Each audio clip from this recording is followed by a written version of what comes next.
तो next definitions देखते हैं। अब हमारे पास जो नेक्स्ट डेफिनेशन है वो है पोरोसिटी।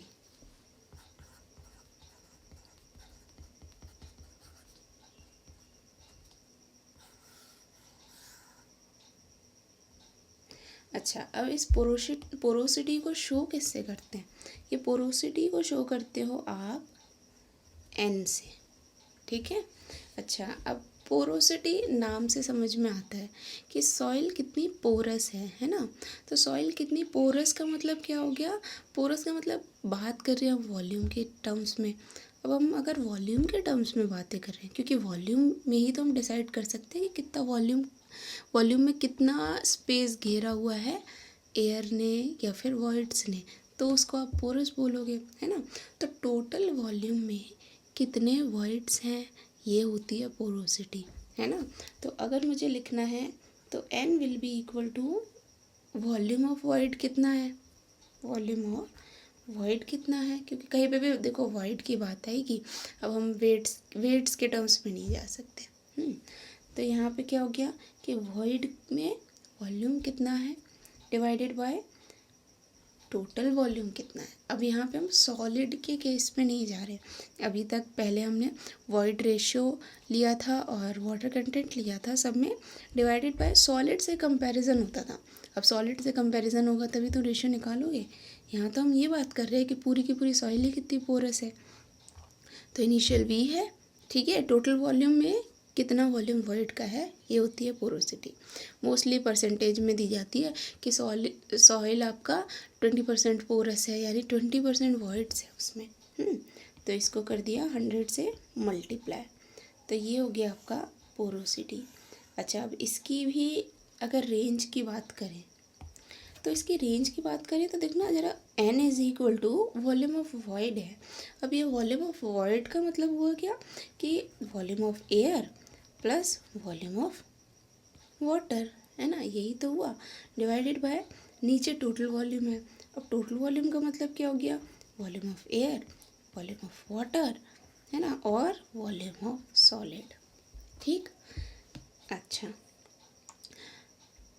अब दूसरी चीज़ तो ये हो गई वॉइड्स। अच्छा, ऊपर नीचे हमारे पास देखो, मैंने आपको ये बताया था कि आप कुछ भी कर लो, वॉइड्स का रेशियो, मतलब अगर मान लो वॉल्यूम ऑफ वाटर क्या हो सकता है, ज़ीरो हो सकता है ना। पानी नहीं डाला, ड्राई सॉइल, इसको ज़ीरो कर सकते हो, एक पल को इसको भी ज़ीरो कर सकते हो गया।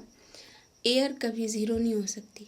अब एयर कभी ज़ीरो नहीं हो सकती तो ऊपर की टर्म पूरी तरह से ज़ीरो नहीं है, अपर टर्म पूरी तरह से ज़ीरो नहीं है। तो एक कंक्लूजन तो मुझे यहाँ पे मिल रहा है, क्या कि n is greater than zero, ठीक है ना।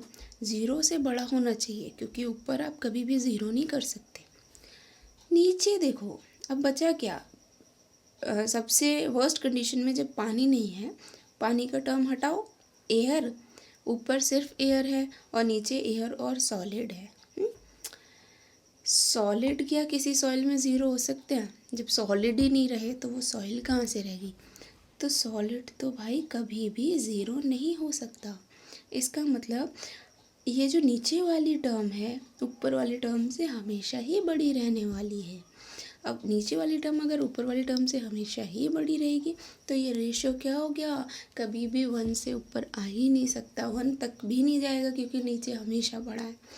तो ये हो गया आपका 0 और 1 के बीच में। तो this is the range of porosity, ठीक है। तो इतनी बात आपकी पोरोसिटी पे अभी के लिए काफ़ी है। नेक्स्ट अब हम लोग देखते हैं degree of saturation, fourth most important degree of saturation.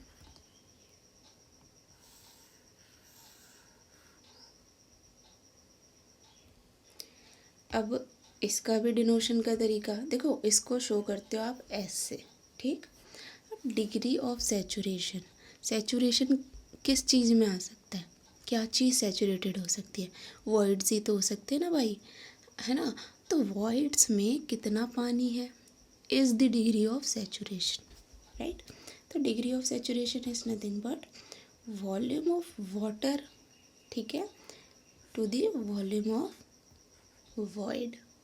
अब ये भी आप परसेंटेज में दे सकते हो 100%, मतलब 20% सैचुरेटेड है वॉइड्स का क्या मतलब हो गया कि जितने भी वॉइड्स है उसमें 20% तो वाटर ने घेर रखा है, 80% एयर ने घेर रखा है।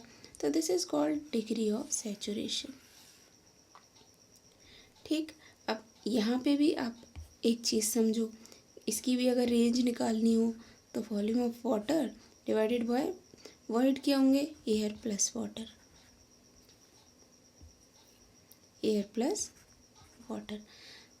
वाटर का वॉल्यूम आप ज़ीरो कर सकते हो, है ना, पानी नहीं डालो। तो अगर पानी नहीं डाल रहे हो तो ऊपर तो ज़ीरो हो गया भाई, ऊपर ज़ीरो हो गया, यानी डिग्री ऑफ सैचुरेशन की मिनिमम रेंज तो हमें समझ में आ रही है कि ज़ीरो हो सकती है, राइट। मैक्सिमम देखो, पानी की अगर कुछ भी वैल्यू रही हो, ठीक है, मैक्सिमम क्या होगा कि आप किसी उस पे मान लो वाटर इतना डाल रहे हो पूरा वॉइड कवर हो जाए, मान लो किसी टाइम पे एयर ख़त्म ही हो गई, ठीक, वाटर पूरे वॉल्यूम वॉइड के वॉल्यूम के बराबर पानी डाल दो तो ऊपर और नीचे बराबर हो गए ना, मतलब कि वॉल्यूम ऑफ वाटर इतना डाल दो जितना वॉइड है, ठीक है। इससे ज़्यादा डालोगे कोई मतलब नहीं, सैचुरेशन ज़्यादा वन ही रहता है, हैं। अब इससे ऊपर क्या ही करोगे, तो वो वॉल्यूम ऑफ वॉइड से तो ऊपर चला गया, लेकिन मतलब नहीं हमें यहाँ पे वॉइड कितने सैचुरेटेड है इससे मतलब है ना, वॉल्यूम ऑफ वॉइड के ऊपर जाके क्या देखोगे। तो अब ये दोनों इक्वल हो सकते हैं तो रेशियो क्या 1 भी आ सकता है।